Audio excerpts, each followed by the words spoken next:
I have my update is very quick. Mostly, I've been verifying the vulcanized assets for the RChain redemption process, and that has been going quite well. One thing that has been much more Casper related, we have a pull request against the compiler that is actually compiling the Hello World examples. So we're excited about that. And I set up my environment to do a step through to verify that pull request. So that's underway, and that's it for me. So whoever wants to go next.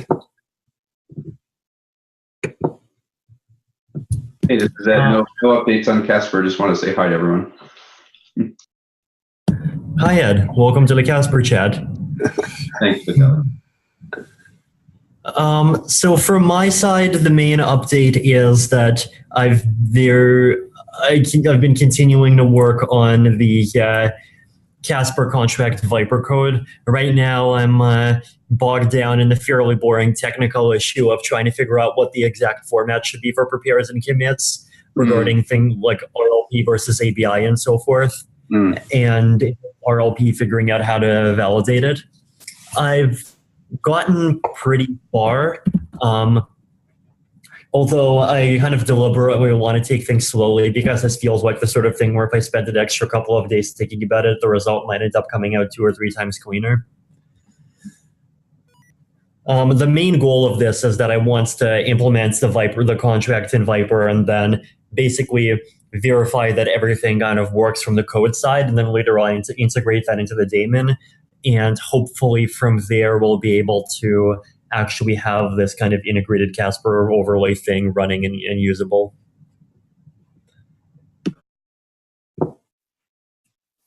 That sounds really interesting, actually. The details always matter.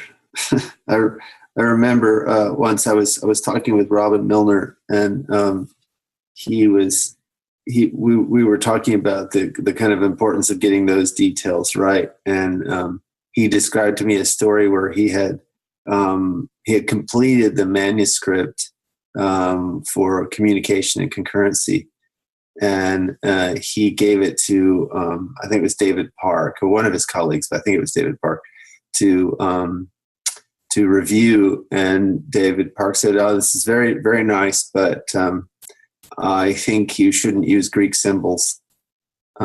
I think it would be more readable if you were to use a different typeface for your symbols." And so Robin, and this was back in the day when there wasn't such a the computers weren't supporting typography the way they do today. So he went back and rewrote the entire manuscript, more or less by hand, to take in that advice. So yeah, these things matter. I wanted to say I've been thinking a little bit about this idea that seems to be coming out of the work on the Byzantine fault tolerance as slashing or practical Byzantine PBFT, that you're expressing it via slashing conditions. And I've been thinking a lot about the conditions under which an algorithm expressed as games in a Abramsky Highland-Ong game structure is a consensus algorithm versus when it's not. And one thing that seems to be coming up again and again is that these are more function-like. And here's what I mean by that. You need consensus for a decision, for an outcome, right? So everyone agrees that they saw the bit B1, or everyone agrees that this is the order of the blocks, or these kinds of things. And that's more function-like as opposed to process-like. So an example of a process-like behavior is an ongoing property.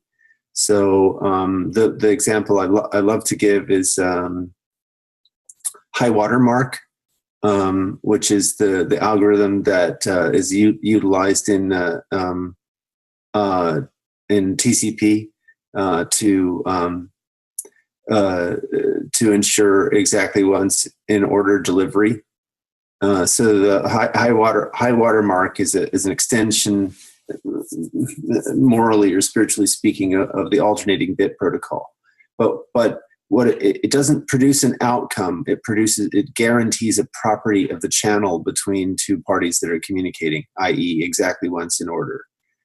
So I think that how we tell when an algorithm is one of the key or fundamental properties of how we tell when an algorithm is a consensus algorithm is that it's more function-like than it is process-like.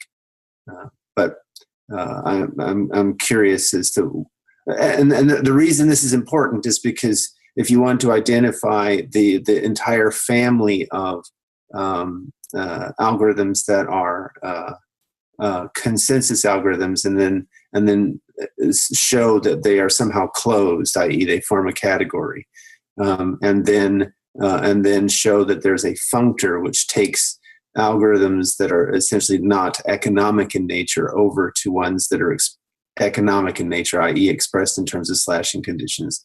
You'd need some kind of property like this to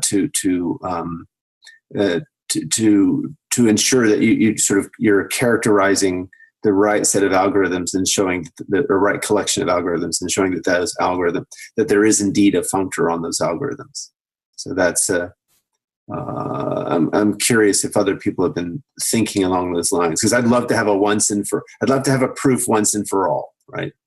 That you can do this for an entire family, and rather than have to do this pointwise consensus algorithm by consensus algorithm.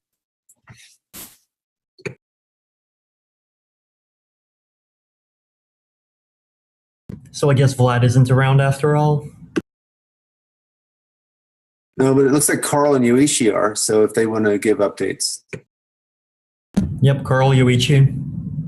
Hey, so I'm Yoichi. I started this Isabel Hall formalization of the dynamic validator set thing. I think I know what to do, so it will be a lot of labor, but hopefully, or if I'm lucky, I can finish this week or early next week, I think. Thank you. Looking forward to it. That's awesome. Looking forward to it. Yeah. Great.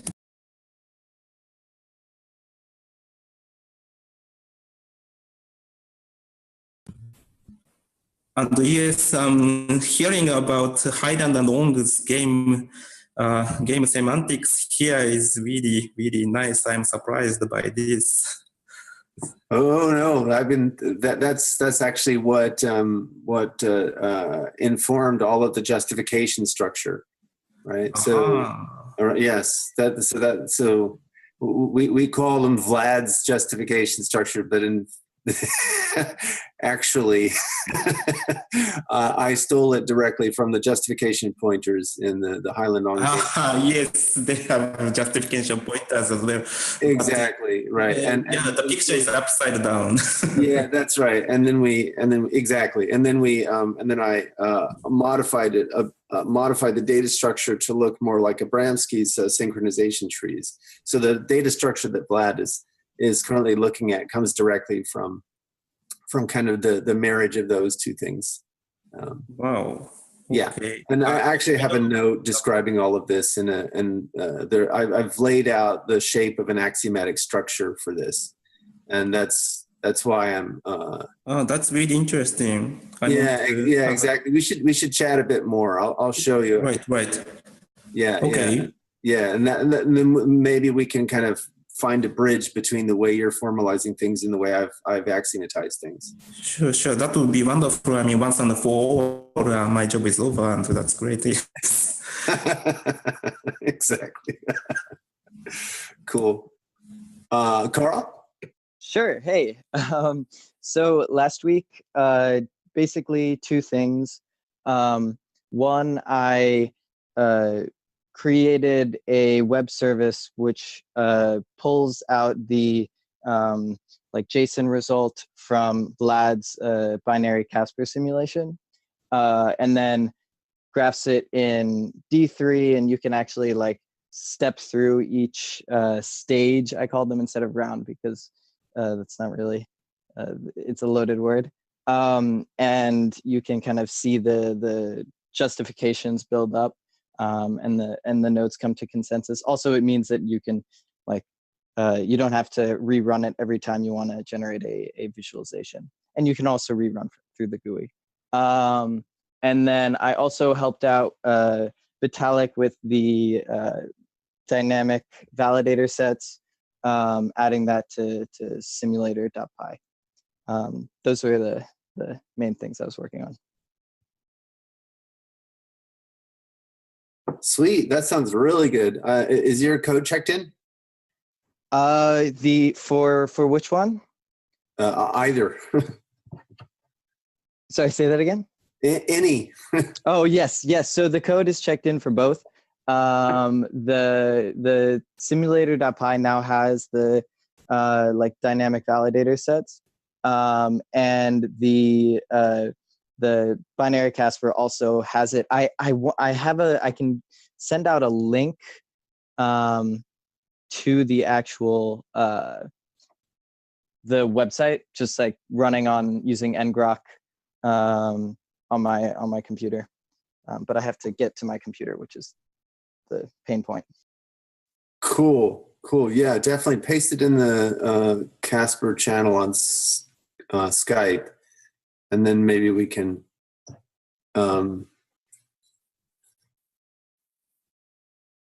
I don't know. I'm still thinking about communication channels that are more broad.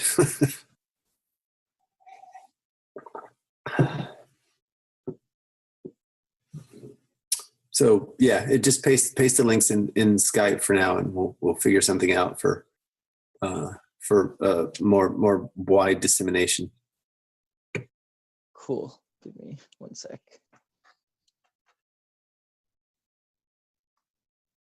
Awesome. Well, if that's all there is to the updates, I'm ready to yield back all the time. Hey, I had a quick question. Have any of you heard of Hashgraph Lehman-Baird? Yes. Consensus algorithm. So I can't speak to the merits of whether that's a good or bad consensus mechanism, but he had an interesting video showing a demonstration of his consensus algorithm that I thought was pretty engaging. So it was a multiplayer game that was pretty simple, of just adjusting the position in X and Y of each player, and each of their nodes would show essentially the consensus of the location of all the other players.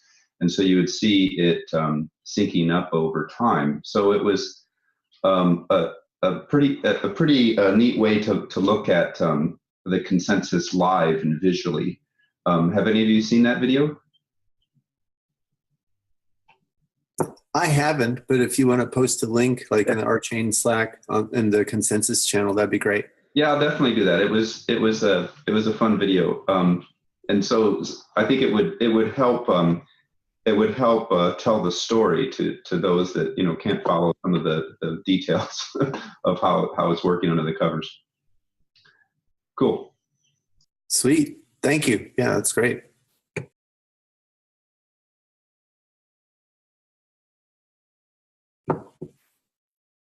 Any other questions or comments or anything we need? Or yeah, I'll take mine offline, Greg. Okay, cool. Awesome. Well, see you guys next week.